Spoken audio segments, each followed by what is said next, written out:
Welcome to பஞ்சு சமையல். வாங்க இப்போ நம்ம கழனி புளிச்சாறு எப்படி செய்கிறதுன்னு பார்க்கலாம். அதுக்கு நம்ம கழனி தண்ணி எடுத்து வச்சுருக்கோமுங்க. அரிசி களைஞ்ச தண்ணி தாங்க இது. அதில் ஒரு லெமன் அளவு புளி எடுத்து கொஞ்சம் கல்லுப்பு எல்லாம் சேர்த்து ஊற வச்சுக்கோங்க. இப்போ அடுப்பில் கடாய் வச்சுக்கோங்க. தேவையான அளவு எண்ணெய் விட்டுக்கோங்க. 1 டீஸ்பூன் கடுகு சேர்த்துக்கோங்க. 1 டீஸ்பூன் உளுந்து சேர்த்துக்கோங்க. நல்லா பொரியட்டுங்க. ஒரு 10 வெந்தயம் சேர்த்துக்கோங்க. எல்லாம் நல்லா பொரிஞ்சு வரட்டும். ஒரு 1/4 டீஸ்பூன் மஞ்சத்தூள் சேர்த்துக்கோங்க.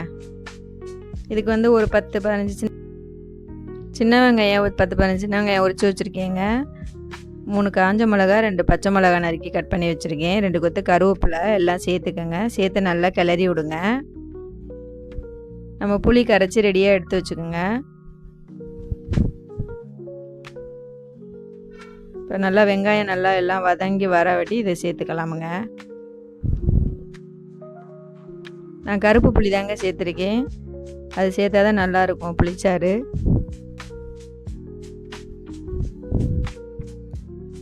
இப்போ புளிச்சாறு அதில் சேர்த்துக்கங்க.